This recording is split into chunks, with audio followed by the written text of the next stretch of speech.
NFL Draft is next week. Hey, I'm Zenny Abraham, Zenny62 Media, and I cannot think of a better person to talk with. I'm going to bring you down to him in a second once I fire up the YouTube live stream area. But I just want to say hello, everybody, and welcome to Zenny62 live stream, an early edition to accommodate our special guest, Rick Serritella of NFL Draft Bible, my longtime friend.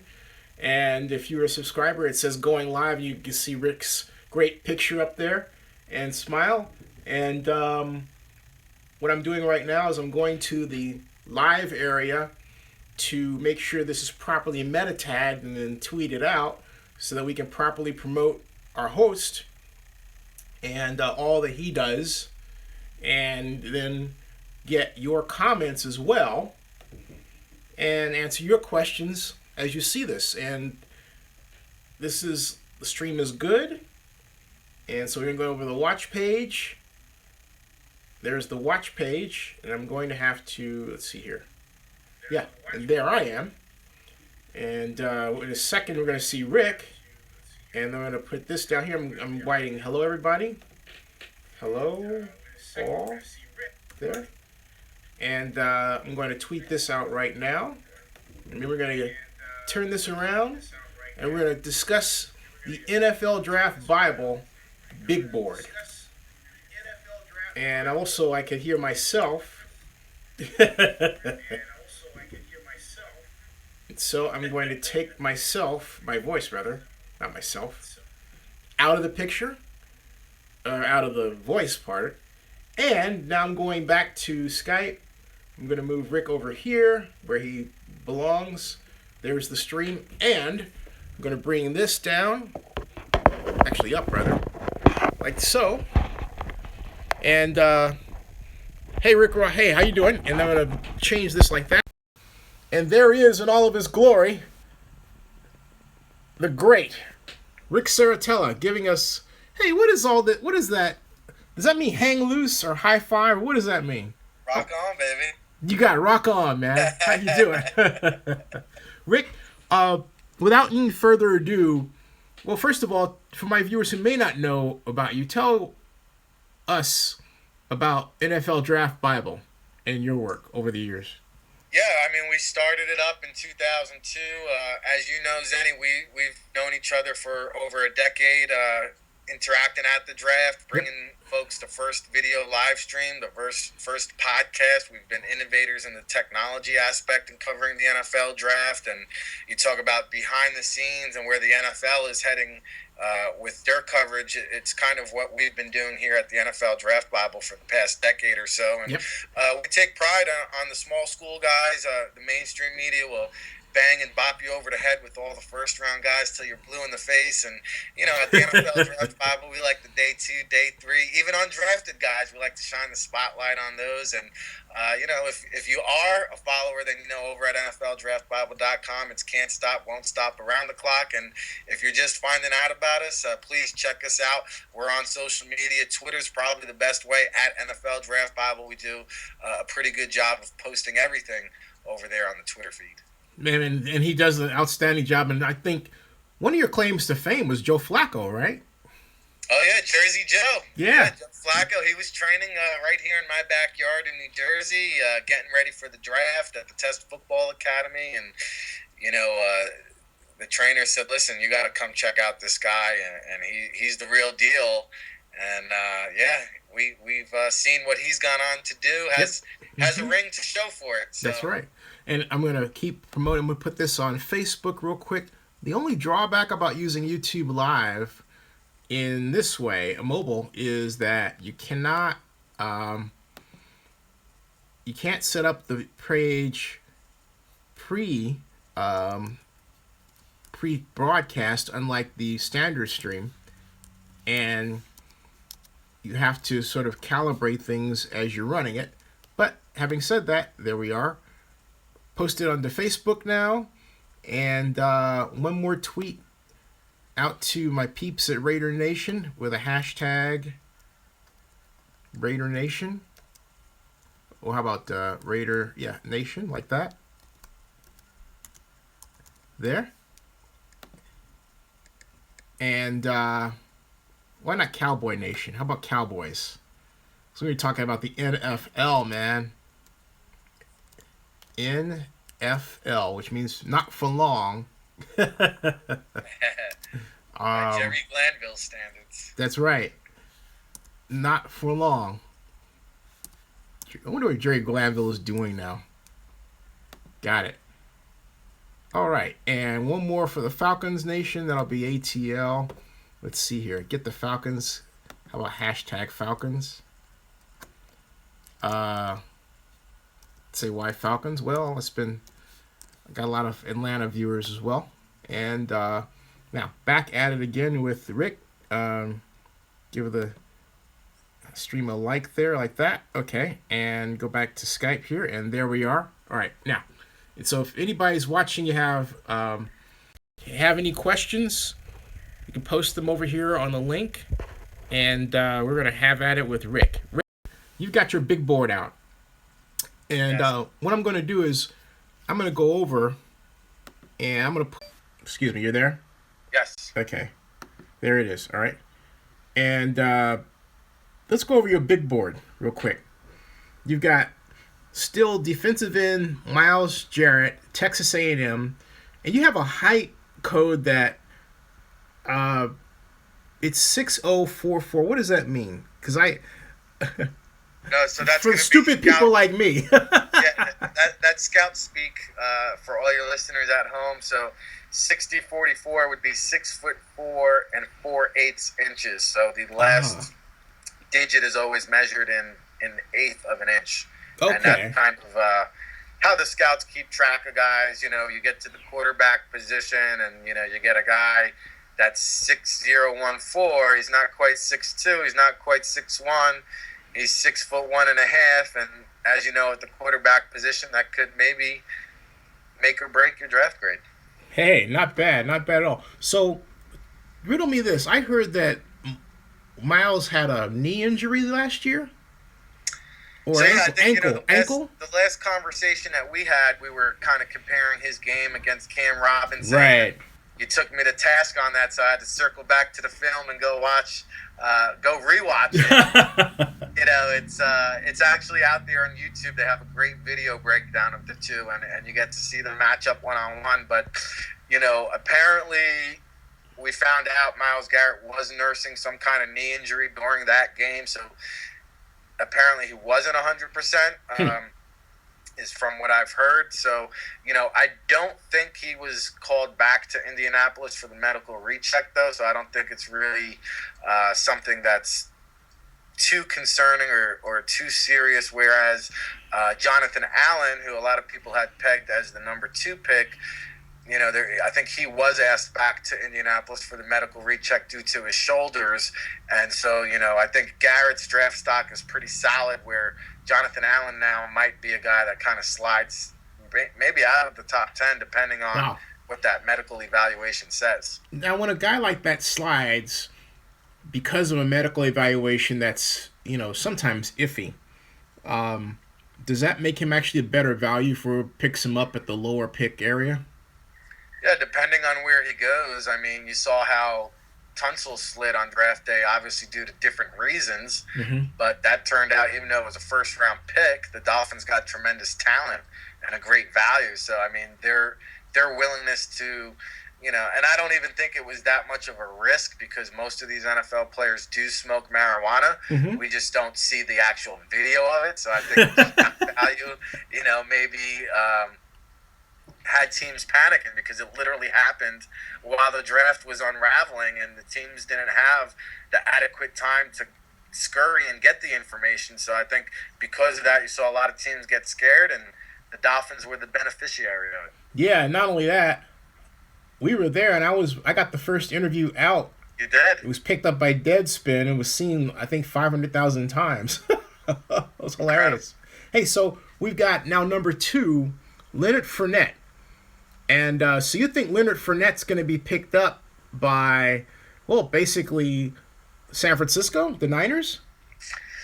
So, the big board exercise is kind of more of my personal rankings, and we'll do a updated mock draft on the website. But, there's a schism in the front office of Cleveland right now. Ah. And we talked about Myles Garrett. That's who Hugh Jackson wants to coach. He wants to go defense. You're hearing the Cleveland front office is leaning more towards offense, and there's some talk they're in love with Mitchell Trubisky. Others are saying they might draft Leonard Fournette.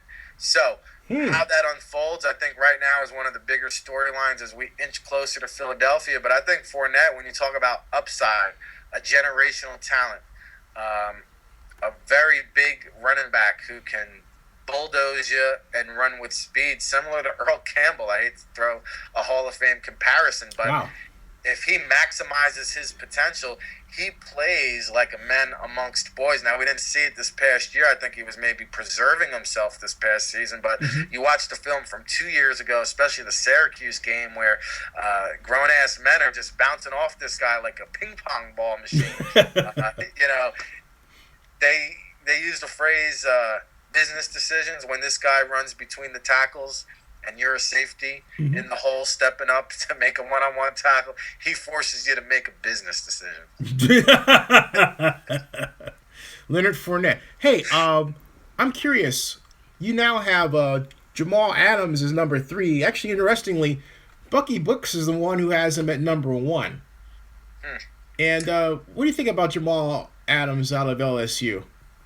Tremendous leadership abilities. You talk to his coaches, and that's all you hear is this guy's been one of the most tremendous leaders to walk through this locker room doors of any LSU Tiger under the Les Miles era. And I think that, there were some people questioning his speed maybe in Indianapolis because he didn't run a blazing 40-yard dash, but then he came back at his pro day, and I think was timed on some stopwatches in the 4.3 range. So he silenced his critics there.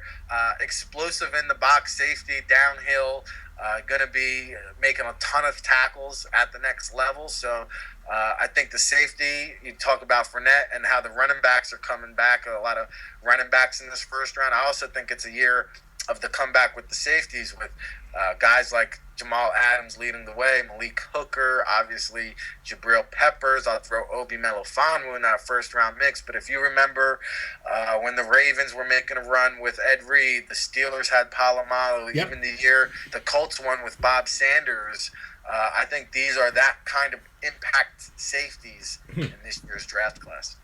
Now you've got O.J. Howard ranked number 4 at tight end at Alabama. And, O.J. Howard is great tight end. Number 4, better than Malik Hooker? Well, Malik Hooker has the labrum issue, the hernia. He is going to be ready for the start of the season, but Malik Hooker too is somewhat of a one-year wonder. He struggled to get on the field early on in his career, and Ohio State's been churning out these one-year wonders in the secondary. We saw it last year with Eli Apple, this year with Marshawn Latimer, Garrett Conley, and even Malik Hooker. I mean, they have a great season of production. Ohio State and Urban Meyer stacks, their depth is, they're 2-3 deep. Their backups are more talented than a lot of teams' first stringers. But I think with O.J. Howard, to me, 2-3 years down the road, I'm looking at the top tight end in football. Wow.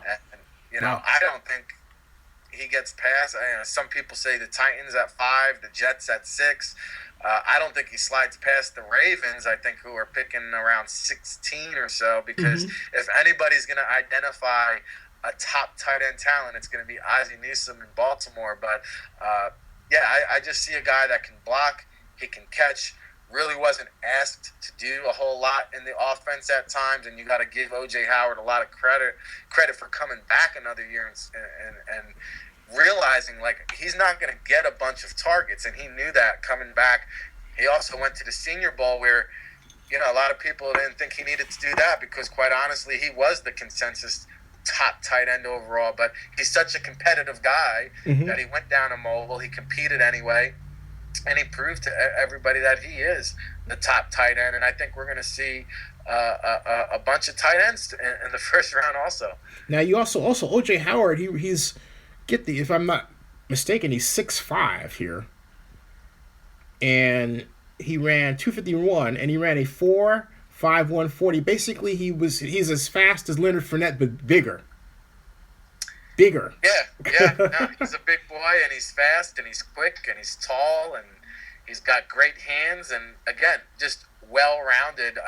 You take a look at some of the other tight ends in this draft Mm-hmm. class, and maybe they catch the ball well and not so great at blocking, or maybe they're great at blocking and don't catch the ball so well. OJ Howard does it all. Hey, I want to say hello to one of our top our moderators and one of our top contributors. That's Barry Lee. Hey Barry, how you doing? And Rick Ross, you guys have a question for Rick Serritella, let me know. I'll catch it. Of NFL Draft Bible, we're going over his big board. We're going to go right back to the board, which is just over here, and continue. And so, Rick, we've got Malik Hooker. You talked about him and Howard. Now you've got Mike Williams out of Clemson at wide receiver. And yeah. I think, when you take a look at this year's wide receivers class, is there a true number one wide receiver? Mm-hmm. Maybe a lot of WR2s, but for me, Mike Williams is a guy that can come in, play right away. I think he's explosive. He's a playmaker. I just love his overall skill set and really feel that he is going to be the first wide receiver off the board. And take a look around the league at what a wide open spread offensive attack that NFL teams employ. And it's hard to see this guy escape outside of the top 10. Now, I don't know if he'd be a top 10 talent in previous year's draft, but he's going to benefit from, I think it's a deep wide receiver class overall. I just don't think we have that star-studded power. We're not going to get a guy like an Odell Beckham, a Julio Jones, or A.J. Green type of impact. But I think Mike Williams is as good as it gets in this year's draft. And then we come to Jonathan Allen at number 7, right behind him, and the defensive end out of Alabama. And you said that Allen has an injury or a medical issue. Can you talk more about that, please? Yeah, a pair of shoulder injuries he's had earlier in his career. I think he had some procedures done, so the bench press was a big thing for him, and he was called back for the medical recheck. And I think, unfortunately, the two most valuable aspects of the NFL scouting combine are those one-on-one 15-minute interviews and the medical checks. And whether they're accurate or not, those are the two biggest determining factors, I think, that teams base their draft grade around. And so with Jonathan Allen, I mean, he has all the talent in the world. You watch his film, he's just splash plays. This guy has as many splash plays as any prospect in this year's draft. There's a little bit of maybe tweener in him at 273 pounds. Is he a 43 defensive tackle? Is he a 34 defensive end? So that's another debate. I think Solomon Thomas also fits that criteria as well. Now, you've got next another defensive end, and that's Derek Barnett out of Tennessee. If I'm not mistaken, he moved up, didn't he? Indeed, yeah. We're still tweaking and tinkering this board a little bit. And, Barnett, everybody talks about Myles Garrett. And for me, Barnett will probably rise even a little bit more on my board just because I don't think there's that far of a drop-off in terms of Myles Garrett and Derek Barnett. And you take a look at who Myles Garrett got his sacks off of, and you take a look at who Derek Barnett got his sacks off of. To me, Derek Barnett is an impressive body of work, the only player in SEC history to have 4 years of double-digit sacks. This guy can bull rush you. He can dip and rip, spin move. I think his pass repertoire is as good, if not better, than Myles Garrett. He just doesn't have the freakish athleticism, the jump through the gymnasium vertical, or the blazing 40-yard dash, and I think that's why Garrett goes ahead of Barnett. Hey, I got a question here related to the draft, but having to do with the Raiders. Barry Lee wants to know how you think the Raiders' selection of Marshawn Lynch impacts their draft needs. Well, you saw them. They let Latavius Murray walk away in free agency. They didn't find the value in signing a running back to a long-term deal. Now, I don't know what the financial is going to be on Marshawn Lynch, and I think a trade still has to get worked out there between Seattle and Oakland, but you got to love the fact that they have a veteran between the tackles runner to complement a franchise quarterback Amari Cooper at wide receiver. So they have their three-headed monster. They have their Aikman, Irvin, and Emmett. They have their three triple play option on offense now. They can focus on defense and continue to build that if they choose to. They can add another weapon for Derek Carr.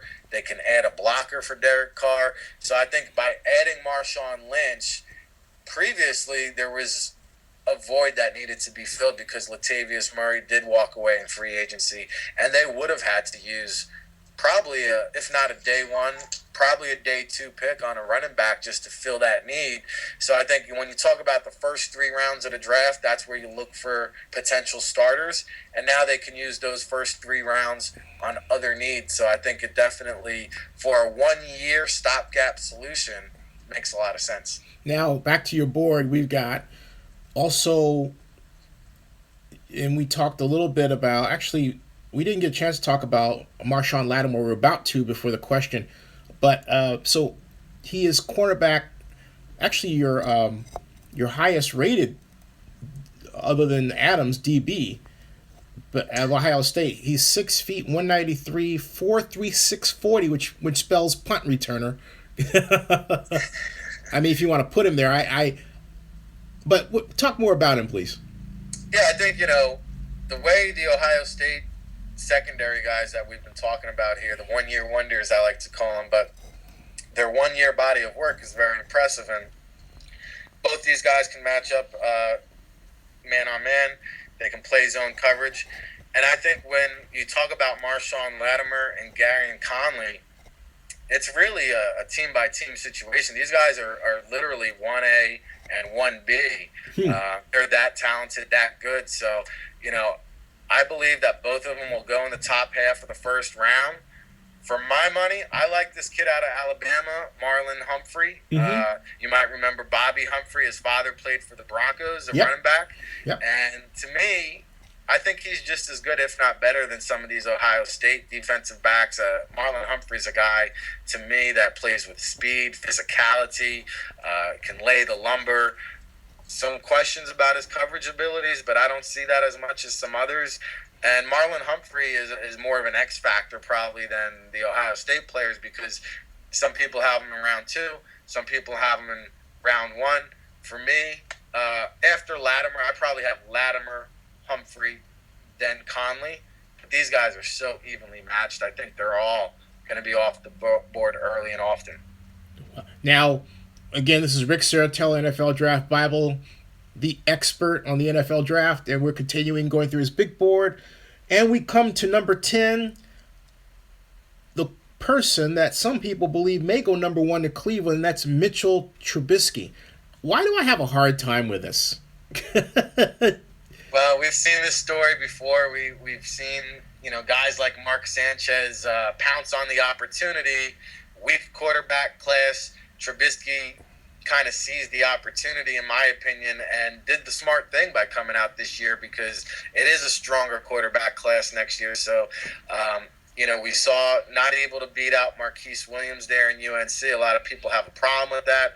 But I think when you break down the film, you see short to intermediate accuracy, and that's where the NFL is trending towards. So I think when you talk about the decision-making, the body of work, the short to intermediate passing, I think he has the best traits to work with overall.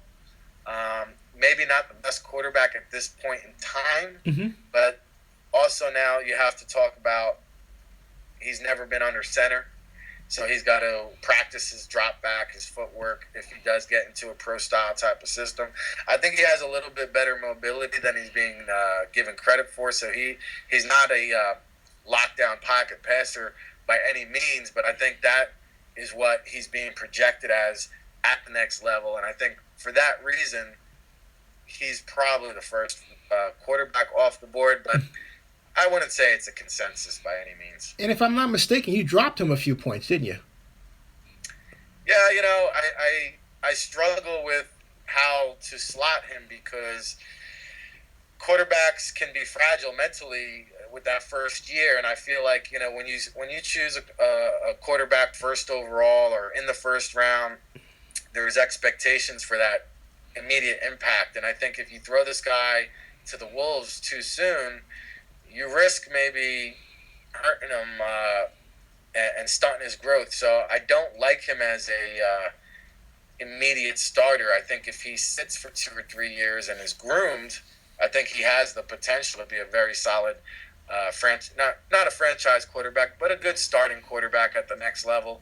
But I do think if he gets thrown into the fire too early, I think it could be detrimental and a little bit risky. Now we come to Raider fans are chomping at the bit for more defensive talent, which brings us to your number 11. That is Hassan Reddick. And granted, Hassan Reddick is an outside linebacker, or defensive end, but nonetheless, he's got some impressive numbers that even if I have a Khalil Mack, I'm not sure I want to pass up on him. But that's just me. Of course, the Raiders pick so low or in the draft that he's not going to be around by the time they get, unless they trade up by the time they get to pick, right? Correct. Yeah, this is my guy. I've been on him for a couple of years now, and everybody's saying he's the fastest riser of the draft. This guy's risen up the draft board more than any other guy. But I can tell you here at the NFL Draft Bible, he's been locked in as a first-round talent for the past 3 years. I've had a chance to see this guy up close in person on several occasions, and he played defensive end in college. I think his best trait is getting after the quarterback, and I would find a way to use this guy as a situational matchup to attack the quarterback. But teams fell in love with him at the Senior Bowl. They asked to see him inside linebacker, and he played inside backer at the Senior Bowl and just really turned a lot of heads. So, that's a potential landing spot for him too at the next level. Regardless of where he plays, he's going to be a contributor, a solid guy from the gate. And I just love the athleticism, the explosiveness. I talked to him after his pro day. This guy was pissed off because he didn't run in the 4.4 40-yard dash. He's that kind of athlete. So that's Hassan Reddick. Then we come right back to running back. And the fellow that I would like to see the Raiders get, although he's going to be gone by the Raiders pick unless the Raiders move up, Christian McCaffrey.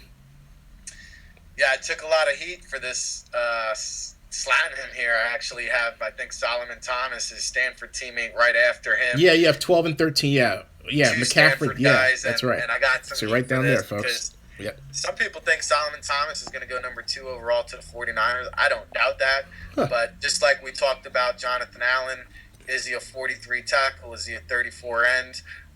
Great talent, but somewhat of a tweener on that defensive line. Whereas Christian McCaffrey, is he a top 10 talent? Probably not, but I think that he's won me over. We've been keeping tabs on the combine a very long time. It was one of the most impressive combine performances that I saw personally, which I felt, this guy's natural hand-catching ability, you could argue he has better hands than any wide receiver in the draft. And people are questioning, they're saying, hey, he's not a workhorse back, even though he did do that at Stanford. He would carry the ball 30 times a game, but I think when you take a look at what he is at the NFL, he's more of a Darren Sproles, Danny Woodhead kind of player. And I think that, if you can get him 10 to 15 carries as a running back, throw him another 5 balls out of the backfield, and have him on special teams, maybe he gets another handful of catches. You're talking about a guy who should touch the ball at least 20 times a game. And to me, there's a lot of value to that. Yeah. Hey, so we've got, first of all, I want to welcome all of my regular viewers and new viewers to Zenny 62 Live special early live stream show for Rick Serritella of NFL Draft Bible. Like this on YouTube, tweet it out on Twitter, share it on Facebook, spread it around, folks. Back to Rick.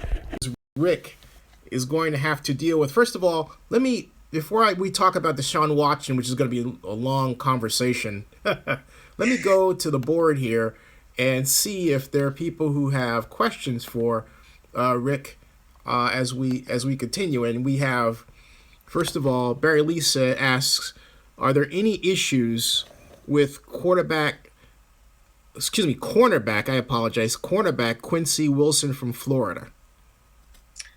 Well, I don't know if there's issues. I think that, when we started the draft process, a lot of people considered him as a potential first round talent. I think that, the way the NFL is, they love these tall cornerbacks who can cover.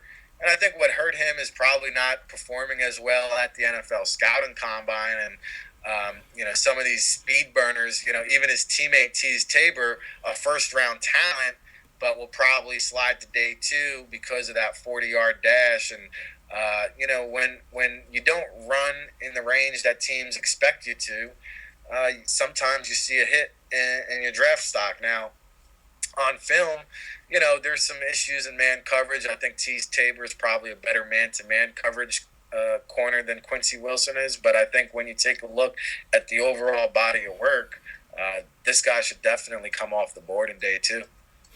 Now, let's go back to there's for Barry Lee. Any other? I didn't see any other questions, but any other questions, folks? We'll be ready because I know there are a lot of pronouncements. Like Aeroplane Blue says, I don't like rookie corners and yada yada yada.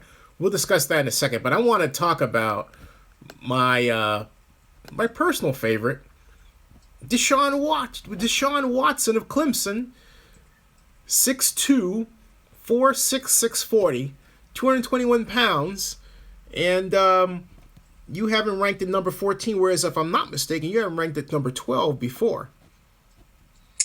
It's possible, and we're still tinkering and tweaking, and again, I don't think he's a franchise quarterback, and where I struggle with Deshaun Watson is where I struggled with Teddy Bridgewater, and that's just, the body build. Is it conducive to a 16-plus 20-game schedule? Because like a Teddy Bridgewater and Michael Vick, I think we might have had this conversation on the last show, but I think Deshaun Watson is best when you let him improvise. Yeah. And that's when he's going to be at his best. And when you let, the team that drafts him is going to be in that Jim Mora Jr. dilemma when he had Michael Vick there in Atlanta. Are we going to force this guy to be a pocket passing quarterback, or are we going to let him improvise and do what he does best? When you let him improvise and do what he does best, you're leaving him prone to injury. And I take a look at what Tennessee did with Marcus Mariota. Mm-hmm. They said, this guy is just, an incredible talent that can beat you with his arm and his legs. And Tennessee let Marcus Mariota run around, and we've seen in each of the past two seasons, Mariota's season has ended early due to injuries. Yep. So that's my biggest concern with Deshaun Watson. And, other people are going to point to the turnovers, the decision-making. But for me, the durability concern is the biggest thing for me, because I just don't see a guy that's going to last 20 games if you make a Super Bowl run. Here's my question, though. Well, actually, comment, though, because I want to argue with you about this. You put Teddy Bridgewater in there, but I never saw Teddy as a running quarterback. To me, he was always a crisp passer. The training. So can you? I mean, because Well, I don't view Deshaun Watson as a running quarterback either. Mm-hmm. I think he's a guy who can run. And Teddy Bridgewater, if you see that game against Rutgers his senior year, he was running around the pocket like Fran Tarkenton, moving around, improvising. I think what they do well is not necessarily classifying them as running quarterbacks, but improvisers, and you're able to extend the play, whereas like Aaron Rodgers. Correct. Yeah, I get you. Extend the play, make a defender miss, and bide that extra second to allow your receiver to get open and make a big play. And I think that's where, the comparison to Teddy Bridgewater is more probably with the durability concerns, because that was my issue with Teddy Bridgewater is like he always – and Watson wasn't really nicked up in college, mm-hmm. but Bridgewater was. Yeah. The durability issue was my concern. Just, hey, is this guy going to hold up for 20 games? Because he always had something. It was an ankle. It was a wrist. It was always something with Teddy Bridgewater. And while, yeah, you're correct, I wouldn't compare Watson in that way. But I just think in the durability aspect and the ability to extend a play, I think is where the similarities lie. Interestingly, before we move on to discuss the other hot commodity, it seems to me that the person who should be ranked higher is Josh Dobbs than he is, mainly because I mean the guy's an amazing talent, and I think that in the right offense, like if Greg Roman got a hold of him and someone had the good idea of updating the kind of offense he ran at San Francisco, they get a terrifyingly good quarterback. But having said that, I do think that you're absolutely right about the injury factor coupled with this. I mean, I should say not against, but not coupled with, but against this idea that you're going to run him in the NFL when you have some people that, I mean, let's face it, the faster you run on defense, the harder you hit. The harder you hit, the more damage you cause. The more damage you cause, the more likely the offensive player is going to get injured and be out, right? And I think that's what's going on with Mariota, you know. But now that I hear myself talk through this and think about what you're saying, okay, I get what you're saying. You know, and I just am in love with this idea, and I still don't believe the NFL has installed the appropriate offense for the talents of the quarterbacks that are coming in. I almost feel like the offenses tie them up more than liberate them, you know.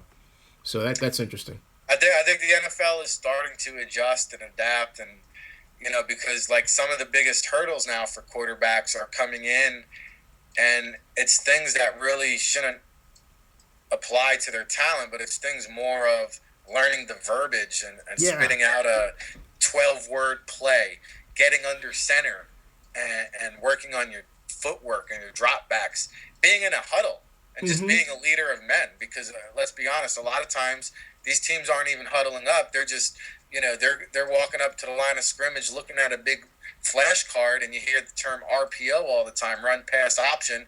The quarterback's literally reading the safety, making one read, and dictating where he's going to go with the ball based on that one read, where when you get to the NFL, it's a much more complex level of play. You have to go through your progressions. You have to know that playbook like the back of your hand, and you have to be a leader of men.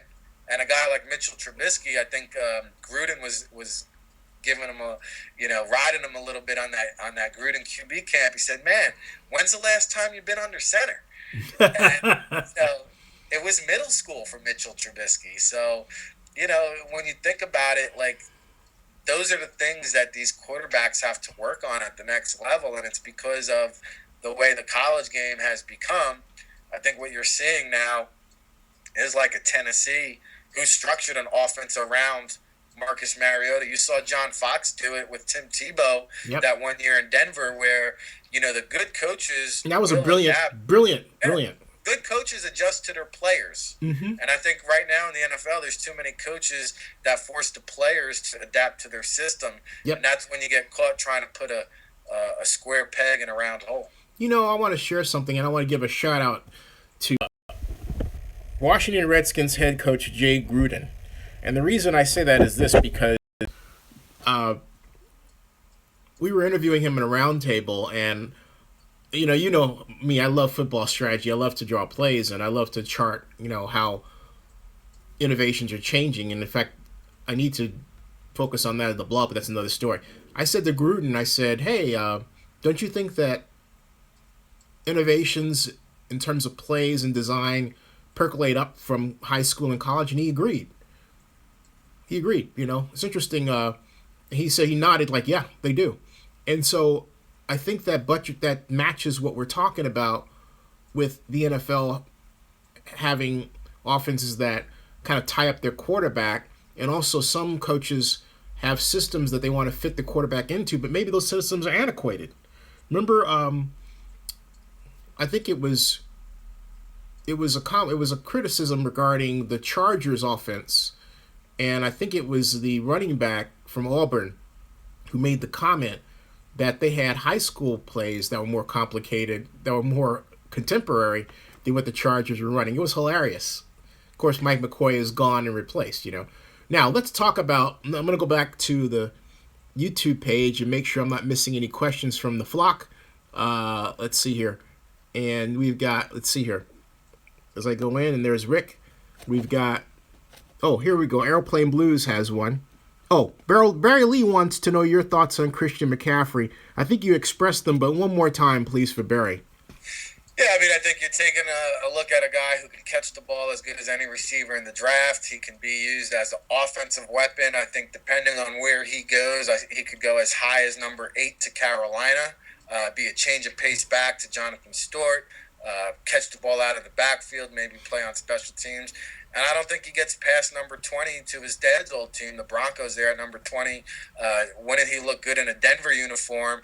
Kind of giving them an added dimension there on offense. And again, he could play running back, he could play slot receiver, he could be a return man. I think it's just going to be dictated based on which team chooses him. And Airplane Blues has this question. He says, any possibility Cleveland trades a 2017 and 2018 second round pick for 2017 first round pick? And I think what he means basically is Cleveland has the first round pick, but would Cleveland trade their 2017 and 2018 second round pick to give up that first round pick?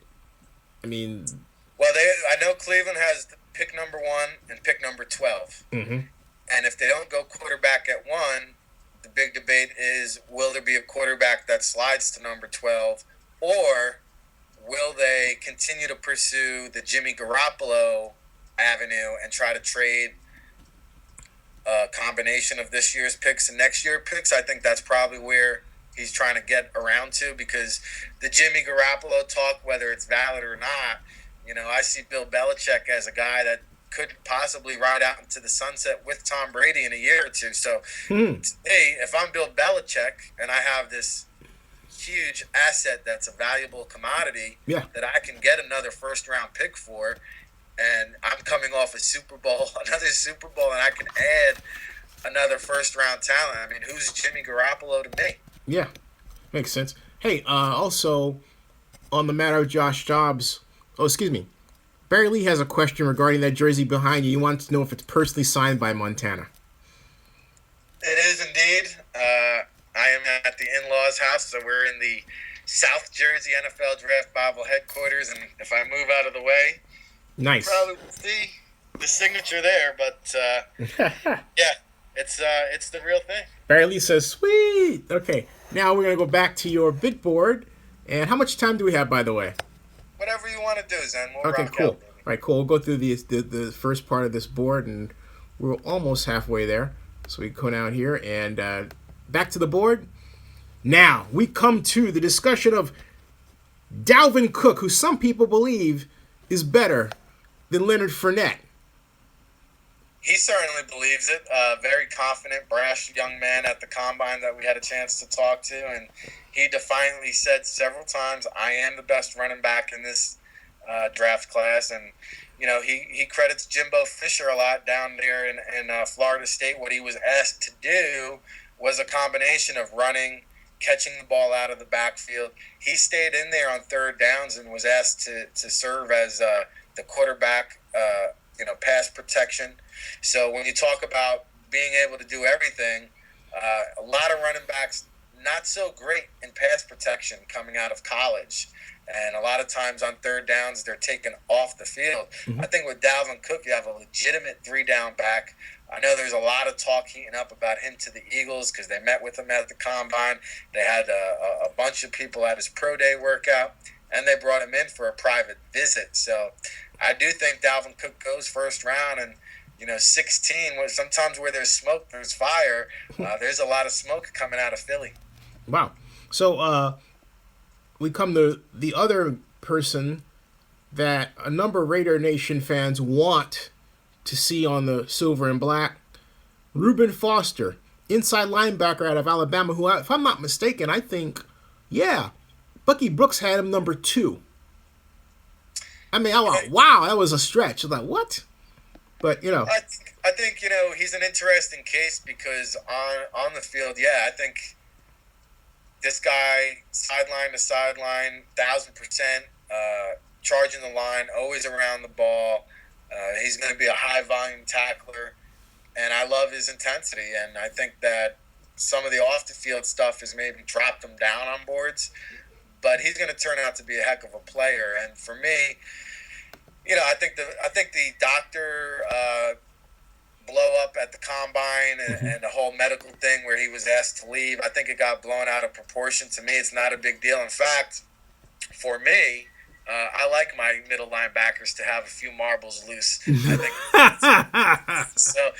He would look great in that silver and black attack.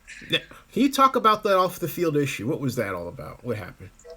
Well, we don't know what the details are, but you're hearing that there's some stuff off the field there, character-wise, that teams are not impressed with, and whether that was some, his teammate Tim Williams, I know, also off the field issues.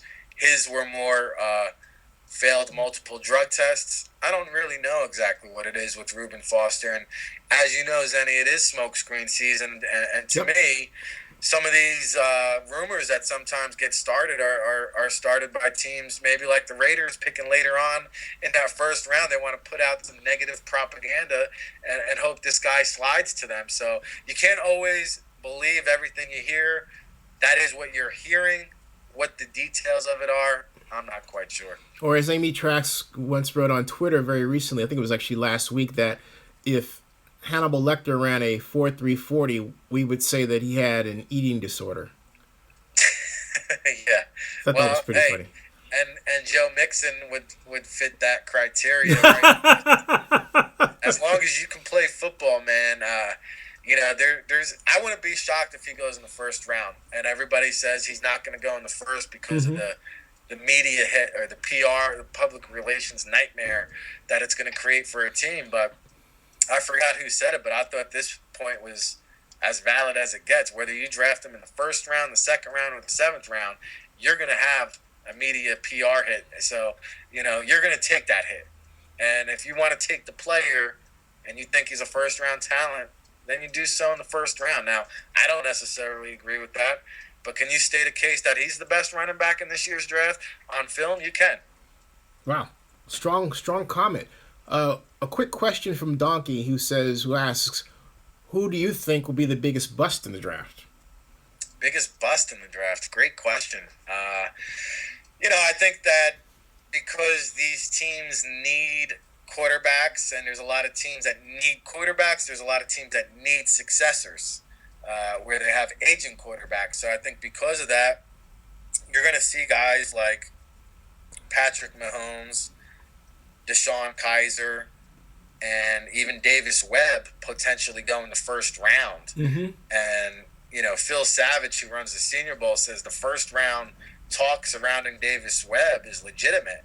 And if that guy goes in the first round, I think he'll be the biggest bust by far because I just don't see a franchise signal caller. I think I have bumped him down to the third round status now on my board. And, if he goes in the first round, to me, he would be the biggest bust. I just don't But wait a see minute, it. I gotta say this for the.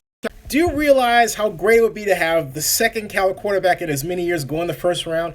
I'm just saying that's just I'm being a homer for my school. All right, so there you go. And that's a big reason why he transferred to Cal was because of what it did. That offense worked wonders for Jared Goff's draft stock, and a lot of people would argue that Davis Webb did just as good a job, if not better, running that Cal offense. But let's keep things in perspective now. He transferred from Texas Tech because he couldn't beat out Patrick Mahomes. Ah, So, great. That's a great point. And I think I have to add to that. It wasn't the same offense because we had a new offensive coordinator, and I really have to give the appropriate deference to a true offensive guru in Tom Franklin, who was the offensive coordinator at Cal last year and came in with Sonny Dykes. But they made some really fundamental changes. One of the changes they made in the offense, without, if I can say this without going too far off the ranch or digressing, is the Tony Franklin offense had as one of its staples this kind of run pass option that caused the offensive line to block in a way where the quarterback could get killed. Okay. In other words, it was and he had other plays in there that were risky in terms of where they placed the quarterback and they required the quarterback to get rid of the ball within like an eighth of a second. And by contrast, Davis Webb didn't have to run those kinds of plays. Also, Franklin had plays in there that were ran out of true unbalanced sets. I mean, if you have a chance, folks, go on YouTube and find the Cal offense from last year, the year before, under Tony Franklin. It is a work of wonder. It really is in terms of its design. Risky, yes. Put the defense in a bind because of the fact that it quite frankly gave the ball back too quickly at times to the defense, yeah. But when it worked, it was unstoppable. Incredible. Davis Webb, by contrast, was in something that was a bit... If they threw a lot, yeah, the Golden Bears did, but the passes were a lot less risky in their design, and they required more time, and sometimes Davis Webb didn't get that time. I could talk forever about that, but again, I apologize for the digression. Back to the big board by my friend here, and we are going to talk about another favorite subject of mine, and that person is Curtis Samuel. Oh, I love running back, sometimes wide receiver, Ohio State. Yeah, I mean, people are very quick to write him off as a running back. I don't understand that. He averaged 8 yards per carry for his career. He ran a 4.31 that went largely unnoticed because he ran after John Ross. So kind of got lost in the mix there. But I think that you heard my praise for Christian McCaffrey. If I were to tell you that it wouldn't surprise me if Curtis Samuel turned out to be the better player, that's probably something that other people aren't talking about. And I think they're very similar in skill set, in terms of their ability to catch the ball, also to play running back. And again, you can line them up in the slot, you can line them up in the backfield. But to me, Curtis Samuel is just too great of a talent not to go in the first round. And I don't know. I don't look at too many mock drafts then, but the ones I do don't have Curtis Samuel in there. And I just think that he is maybe one of the more underrated players in this year's draft. Well, that's a big statement coming from Rick Serritella. Now, we've got, once again, another defensive end, Taco Charlton, with a cool name from Michigan. So Taco Tuesdays, I see some endorsements in his future. There you go. So who's going to eat the taco? Yeah, Taco Charlton is a guy that played with his hand in the dirt in college. Mm-hmm. Some teams might like him as a stand-up outside linebacker at the next level. Mm-hmm. I think he's one of those conversion guys, defensive end to outside linebacker at the next level. And I don't think he's going to be a dominant pass rusher. I don't think he's a double-digit sack guy, but I think he is a guy that is going to put a lot of pressure, get those QB hurries, and to me, that I think outside of quarterback, left tackle and pass rushers are probably the biggest commodity in the NFL, and everybody's looking for a pass rusher. So I think because of that, you could see we talk about the evenly matched players from the players ranked 20 to 50. I think are so evenly matched that a guy like Taco Charlton, it wouldn't surprise me if he went top 25. It wouldn't surprise me if he went early second round. But I think because of the premium placed on pass rushers, that is why you'll see him go so high. Now we've got, next after Taco, we've got my favorite. This is the guy that I think should go number one. John Ross. Wow. I mean, I'll tell you. Big statement from Zenny here. Speed kills. It was written on a banner at the Coliseum in 1976. Okay, 1976, with a picture of Cliff Branch catching one of Ken Stabler's long bombs, and the banner at the back of the end zone wrote, "Speed kills 21 Branch." Speed kills. Number one, Ross. You cannot teach speed. Right? Why is it? The NFL is obsessed and fascinated with speed, and speed kills. It's the one skill you can't teach. But what if I were to take that banner down and put up a picture of Darius Hayward-Bay? But that's true. But we all knew he couldn't catch. Well, John Ross, I think, could potentially wind up being the top wide receiver in this draft. I'm not going to go as bold as you and put him as the number one overall player. But now there's an injury there to take in consideration as well. He'll probably won't be able to do any of the OTA workouts and off-season programs. So, he's going to be behind coming into training camp. Mm-hmm. And, the stigma he'll have to fight is he a one-trick pony? Is he just a speed guy like a Deshaun Jackson? And if he is, hey, that's a pretty good one trick to have. But I think, he'll have to work on that route tree a little bit and prove that it could do more things. But I think that he can take the top off a defense. He could take a screen pass and turn it into a touchdown. Right. And the skill set with the speed, you can't teach that. Always going to be a fascination in the NFL, especially, maybe not so much with Reggie McKenzie, but especially with the Raiders, they've always been in love with the speed guys. Well, I'm hoping that he goes to, and I'll go and get your questions before we move down and talk with, in fact, let me move down here, but here's my point about Ross is that you, I'm going to go over and make sure I'm not missing any questions here, and there we go with the Skype, and then there we are with the YouTube, our YouTube channel here, and that's right there, yeah. And so anyway, one thing I want to emphasize here is that with respect to Ross, that it's not just that he's fast. The man set the combine record. I mean, straight out, okay? And I was there at Cal when Washington played us, and yeah, okay, we don't have the greatest defense, but he beat us for 3 catches and 203 yards and 3 touchdowns. Excuse me, 6 catches, 203, 3 touchdowns, 203 yards. I mean, the man was so fast that on the bomb that I'm thinking about, which I've shown before on here, he had to wait for the football. And the ball was actually thrown maybe about 9/10. No, excuse me. It was actually 1.4 seconds after the snap of the ball. It should have been thrown a second after.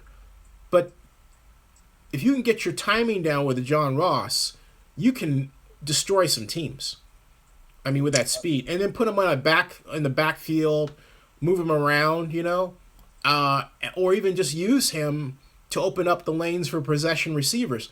The possibilities. Can you imagine the Buccaneers having this guy with Deshaun Jackson, with Vincent Jackson? I mean, you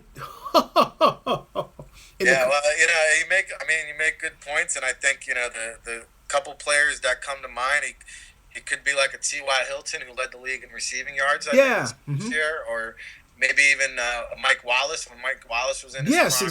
exactly. A faster Mike Wallace, and wouldn't that be one heck of a weapon? Yeah, I mean something else. So now we go back to the board that Rick has so skillfully put together here. Let me make sure I don't miss any questions. However, okay. First of all, we answered the bust question, and Airplane Blues thinks that Joe Mixon will be the biggest bust. Barry Lee says probably a quarterback. Barry Lee actually says Rasul Douglas from West Virginia. I don't know much about. Would he be very low on the draft? Any medical issues? Question for you. No medical issues that I know of. I know that his interviews at the Combine, he didn't come across as very likable. But I think in this day and age, we talk about the tall corners. He's in that 6'3" range, size-speed combo ratio. A guy who could cover one-on-one. So when you take all the skill sets into consideration, whether or not he's a jerk, I don't think teams really care. So, he's probably, I've seen him as high as a top 40 selection, but I think he's in that day 2 range. Anywhere at the beginning of the second round to the back end of the third round, I would think that he comes off the board. It's a very deep cornerback class, and how people factor in Sidney Jones from Washington and Fabian Moreau from UCLA could also impact a guy like Rasul Douglas, because those two guys were considered potential first-round picks. Now they could slide to round 3 or day 3. But, if those two guys go ahead of Rajul, say Sidney Jones and Fabian Moreau go in the second round, then maybe a guy like Douglas slides to the third round. But I think he's a guy that's going to come in and compete for a starting job. The kid out of Sanford from Carolina, the name is slipping my mind, but he started for the Panthers last year as a rookie. I think that's Rajul Douglas. And then Barry Lee wants to know why Delvin Cook would go so low in the draft. Well, he's another guy that had some shoulder issues, maybe some injury concerns there. He was at the medical check for Indianapolis. I'm not privy to that information. I don't know what his medical check says, but I think that's the only concern. In addition to, there's still a stigma on first-round running backs. I mean, you could talk about Todd Gurley and Ezekiel Elliott and what they've done in terms of bringing back the running back, but then you take a look at last year's second leading rusher, Jordan Howard, who was selected 150th overall. And you take a look at the fact that guys like LeGarrette Blount and Adrian Peterson can't even get a contract on the free agent market. So, how much are teams really valuing that running back position? And if I can get a guy on the street like Jamal Charles, why am I using a first-round pick on Dalvin Cook? It's a great point. Back to the board, assembled by Rick Serritella of NFL Draft Bible, and we now come to the discussion of Tre'Davious White, cornerback, LSU, Mr. White, and we don't mean Mr. White from Reservoir Dogs either. We've talked about this cornerback class, and it's funny because we mentioned all the Ohio State players, we mentioned the Alabama player. And this kid, Tre'Davious White from LSU, who's been on our radar for quite a few seasons now, you could argue he's maybe the best overall polished corner. And he just doesn't have as high a ceiling. I think he's more of a finished product. I don't want to say that he's plateaued, but while he doesn't have the upside of some of these other guys, I think his floor is higher than some of these other guys, if that makes sense. And I think he's an immediate day one starter from the gate. Now, Takaris McKinley, UCLA, another defensive end. A lot of defensive ends here. And he's 6'2", 250. His numbers make him read more like a stand-up linebacker than a six. I think that's probably where he'll wind up. And him and Taco Charlton are in that same boat. You could throw Charles Harris from Missouri. I think he's right outside of my first round as guys who played defensive end in college, could be asked to play outside linebacker at the next level. And Tack McKinley, there's a huge buzz around him right now, and he's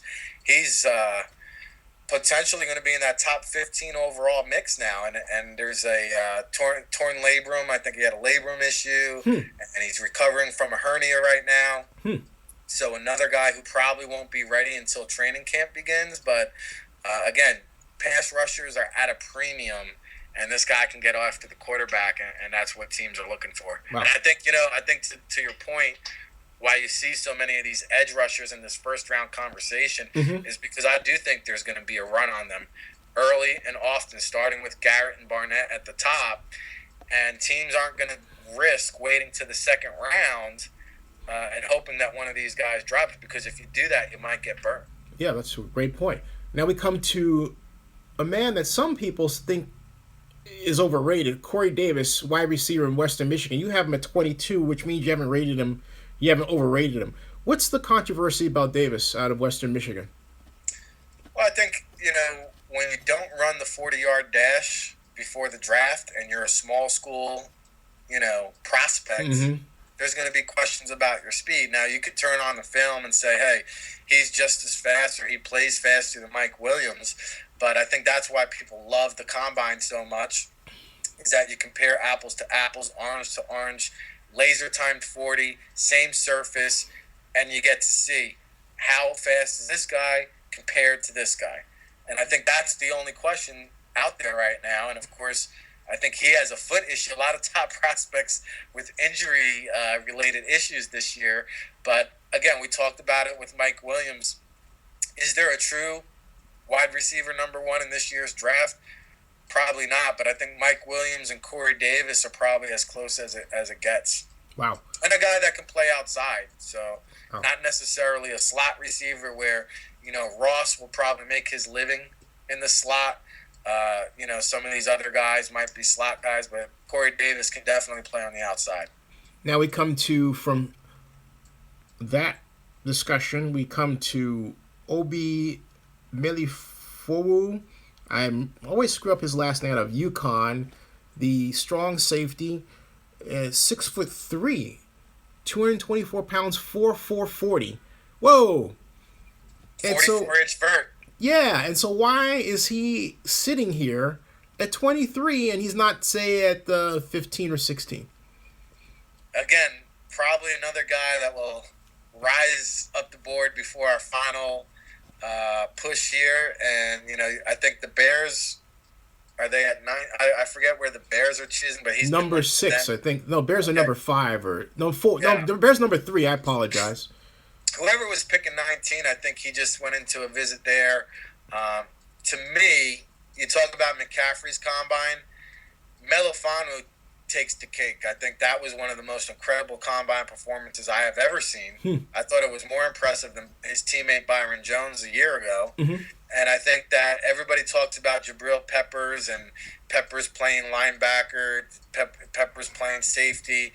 Well, Obi Melifonwu, he lined up as an outside linebacker as well. And he also played slot cover corner. And he also played free safety and strong safety. He also played cornerback on the edge. And I think you're seeing the future of the NFL. This guy's 6'4", 4'40".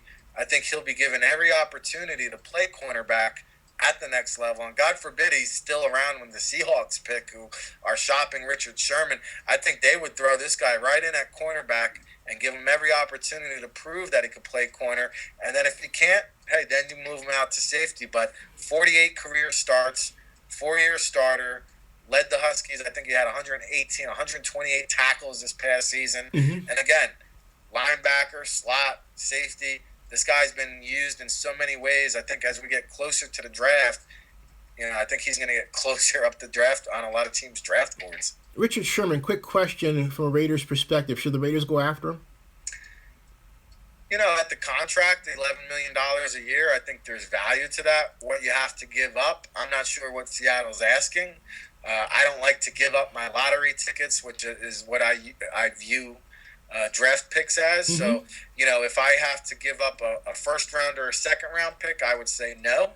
If I can get them for, a round 3 or later, I would pull the trigger. And before we go back to the board, a quick question on the Rams. Who do you see the Rams taking? The question comes in the second round.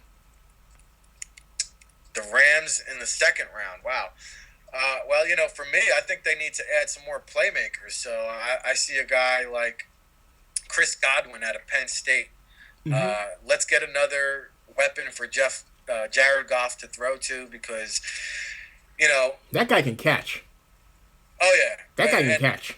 He's a playmaker, and he is another one who always played on the outside at Penn State. He never played inside. Mm-hmm. He's a true outside wide receiver, and there's not too many of those guys in this year's draft class. And I think Chris Godwin, much like... We'll call him the X. Split it. and just like the Penn State receiver who came out a few years ago for the Jaguars, mm-hmm. Allen Robinson. Yeah. People were sleeping on him. I think people are sleeping on Chris Godwin. Wow. Big statement. I agree with you, too. I agree with you. That's a great point. Absolutely great point. Now, back to the board. We come to Forrest Lamp, another Western Kentucky. That's 2 Western Kentucky guys, ranked 22 and 24, respectively. We come to Forrest Lamp, offensive tackle. He's your highest-rated offensive tackle. Kentucky, I think most teams prefer him on the inside, and whether that's at guard or mm-hmm. sometimes teams even like him at center. For me, I just think he's the most polished offensive lineman that I see on film. And, you want to say he played at Western Kentucky, and for whatever that's worth, maybe not playing the high-caliber competition of, say, a Cam Robinson. But, I think interior offensive lineman, which is where he probably projects at the next level, get knocked down a notch mm-hmm. in terms of value on the draft board, because if you play interior lineman, you're probably too slow or not good enough to play tackle. So I think there's sometimes a stigma on guards and centers. Mm-hmm. But to me, you draft this guy, you plug him in, you have a starter for the next decade. Wow. Now you've got. Can he take Myles Garrett? Well, you know, people at the next level are going to have their hands full with Myles Garrett now. You know, if Lamp does play on the inside, he'll probably be spared from having to face Garrett. Wow. See, so if that's the case, see, I still think Cam Robinson is higher. And I understand the whole issue with him getting in the car and all that, but Nick Saban came to his defense. But the bottom line is, hey, if Cam can't move his feet to get you, he'll hit you in the sternum, man. Yeah, I like Cam Robinson. I think he should go in the first round, and there's nothing wrong, with saying, hey, he's a starting right tackle. But I would argue that, I'm here in New Jersey. I go on Giants talk show radio all the time. Yeah. And, they say, hey, should the Giants use, I think they're picking 23rd, should the Giants use their first round pick on a guy that's a right tackle? And my argument would be, well, why is he a right tackle? Because if the Giants select him, Eric Flowers was a big problem for the Giants last year at left tackle. So to me, Cam Robinson would come in and compete for that left tackle starting job. Yeah. So I don't think he's necessarily what everybody classifies as a right tackle. I think it's a team-by-team, case-by-case situation. Yeah, I think you leave if a person's great at college at the position, I think you leave him there. That's just my thing. Because the muscle memory, that's what that person's used to playing. But that's just my thing. But anyway, carrying on, we have Marion Humphrey, cornerback, Alabama. 6 feet, 197, 4.41. Boy, the defensive back class in this year's draft is just outstanding, isn't it? Some burners, and we touched base on him earlier in the show when we talked Ohio State corners. To me, Humphrey, all over the board, first round, second round grades. I like it. Again, the bloodlines, teams do value that. Bobby Humphrey was his father, so he's got the bloodlines. But to me, he's got the tenacity. He's got the physicality. This guy will come up and lay the lumber and hit you and rock you and knock the ball loose. But he can also guard you one-on-one coverage ability. Okay, I got you. Okay. Now we come to a player that I think should be ranked higher than 26, and it's for a specific reason. It's a matter of scheme, okay? I believe that Jabril Peppers out of Michigan is the best to play rover in a 46 defense. I think if you're going to play, for those of you who don't know what a 46 defense is, folks, a 46 defense is created by Buddy Ryan, and basically it's 4 down linemen but biased to the weak side, 3 linebackers biased to the strong side, and actually really the left side versus the right, and you bring what is normally your strong safety down to become your rover, and that rover can be used to plug holes or to blitz. And I'm telling you, I can't think of a person. I'm going to go back to Mr. Serritella here in terms of the camera. I can't think of a better person, Rick, to have in my area playing at a 46 than Jabril. I just cannot see a better person to do that. Your thoughts on Mr. Peppers?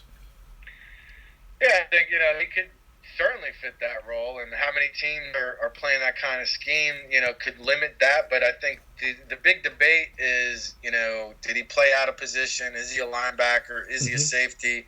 Here's what I do know: this guy's a football player, and I think he's one of the top football players. That's what he is, and you sometimes, again, the good coaches adjust to their talent. We talked about that earlier in the show, and I think you got to really have a specific role or a game plan like you just laid out.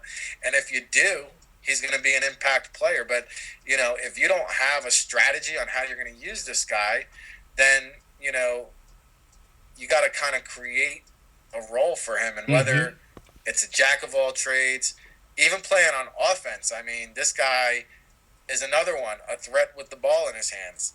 and you've seen him line up at running back. You've seen him line up at wide receiver. There's really not too much this guy can't do.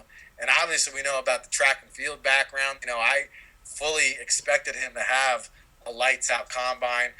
Obviously, coming here from New Jersey, we've heard about Jabril Peppers and all the hype around him even back in his high school days. Yep. So, now we're finally seeing it all come to fruition. Now we've got, going back to the Mr. Serritella's board, and we've got Garrett Boyles of Utah, offensive tackle. Garrett Bowles, yeah, I think him and Cam Robinson. Yeah, him and Cam Robinson are neck and neck for me. I probably go back and forth every day. A lot of people like Ryan Ramczyk of Wisconsin as the other tackle.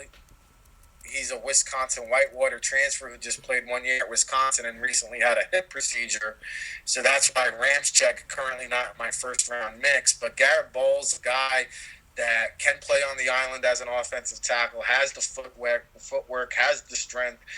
Some people might knock him for being a 25-year-old rookie. Mm-hmm. For me, I just think he's more ready to step in from day one and start immediately. And he's a guy I spoke to in Indianapolis. He's a very grounded guy, married, with children, family-orientated. So I think he could even be drafted into a big-time market such as a New York or an L.A., and you won't have to worry about it. Now, before I'm just tweeting this out, I want to get back to one quick question before I do tweet this out. And we've got Garyon Conley, cornerback of Ohio State. Is he another one-year wonder of yours, or what do you think? Well, yeah, we talked about it. The Ohio State Buckeyes guys, they're so stacked. It's like they just reload every year. They got these guys on the back burner, and Conley's a guy that's just moving up draft boards as we have these few weeks here, now 10 days leading up to the draft, and you study him more. I think as you study him more, there's a lot to like. And because he was just a one-year production guy, I think maybe kind of like what we saw with Eli Apple last year. Right. They didn't really have him in that first round mix. And then they said, hey, he might go in the later part of the first round. And then when the draft rolled around, he was a top 10 selection. I think Garyon Conley could follow that suit. And now we finally come to my favorite subject of all. And I'm actually tweeting out #Alabama. That's funny. You would think I could spell Alabama. Keep it simple, Zen. Just go Bama. #Bama. Yeah. I'm just going to grab my charger on the other side. This is live. I want to do it the hard way. And while he's taking a bit of a break there, we're going to go back and look at his board. We've got Cam Robinson, offensive guard. He's got it, and then offensive tackle. And we've got 6'6", 322 pounds, 1-40, and a 5.15.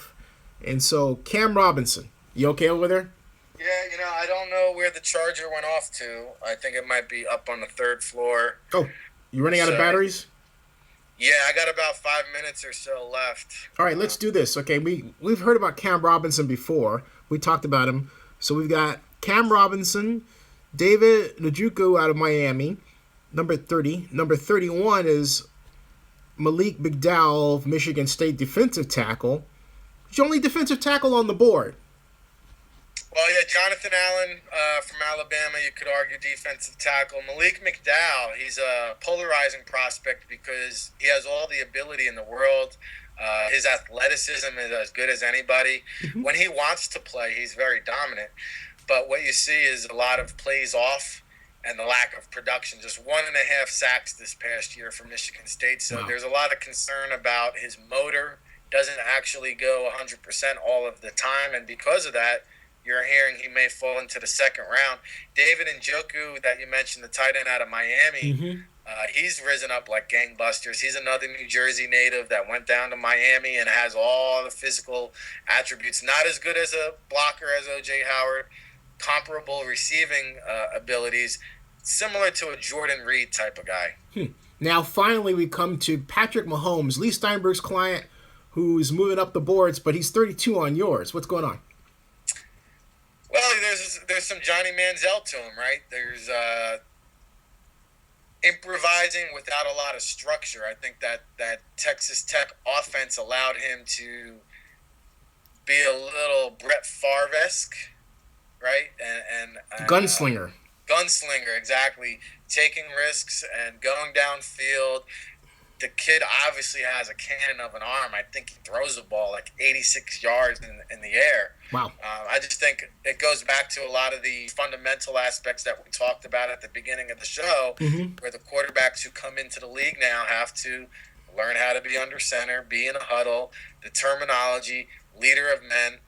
And I'm a little bit gun shy to pull the trigger on Mahomes. In the back end of the first round is cool. You know, if you're drafting him to be immediate day one starter, I think I have a little bit of a bad taste left in my mouth from Johnny Manziel. Not to say that they're the same player, but I think there's very similar skill sets that need to be worked on. What Johnny Manziel had to work on coming out of college, I think are a lot of things what Patrick Mahomes needs to work out on coming out of college. I'm not saying he can't do it. I just think there's a lot of work that needs to be done. But in fairness to Mahomes, he doesn't have the behavioral issues that Manziel has. And that's why when people bring up Johnny Manziel, I think, well, I don't see them as even the same person. So it's hard for me to even, fit that. Yeah, they both played in air raid systems without question. Yeah, I mean, I don't think, I don't think the character. I think it was part of the equation why Johnny Manziel failed, but I think, his game was a big question mark as to how it translated to the NFL. And you take character issues out of the equation, and you actually did get to see Johnny football in the NFL under center. It wasn't that great. Hey, do you think Johnny football will be back? Do you think the Saints will take him? The NFL is a league of second and third chances, so I think eventually somebody will roll the dice and bring him into a camp just to see what they have. But, I mean, some of the pictures I've seen, the last picture I saw was him at the poolside in Vegas somewhere, and this guy looked about 100 pounds soaking wet. Well, I know you got to find your battery, and this has been a great over an hour, 75 minutes. Thank you. And Rick will be back before the draft. And we'll see you at the draft. NFL Draft Bible. Yes, and hopefully we get one more in before the draft. Let's do it. Let's do it this week. Let's do it. And all your listeners need to tune in to Zenny62 during the week of the draft. My tag team partner and I will be behind the scenes. Yep. Red carpet coverage, VIP parties, and of course NFL player interviews. Who does it better than this guy Zenny62? I know he's been heaping a lot of praise on me. But when you talk about innovative technology, coverage of the NFL draft, an ambassador, someone who's been covering the draft for as long as I have, Zenny62, NFL Draft Bible, when we get together in Philadelphia, it's going to be more than just cheesesteaks going down. Yeah. Although I can't wait for the cheesesteaks, man. Hey, talk to you later in the week, man. All right, Zen, hey, don't go anywhere. Hold on a second. I'm just going to shut down. Hey, everybody, I want to thank you for tuning in, and I'll see you very soon. Actually, you know what? See you later tonight. Because we have Jim Thomas coming on of the St. Louis Post-Dispatch to talk about the lawsuit. So that's going to be huge. See you tonight. That's right. At 9 o'clock Central, 10 o'clock Eastern, 7 o'clock Pacific. See you tonight. 2 shows. Hey, how about that? You get 2 for the price of 1 day. Hey, thanks. And then again, thank you, Rick. Thank you very much. Yeah, okay, so I'll finish this, and, yeah.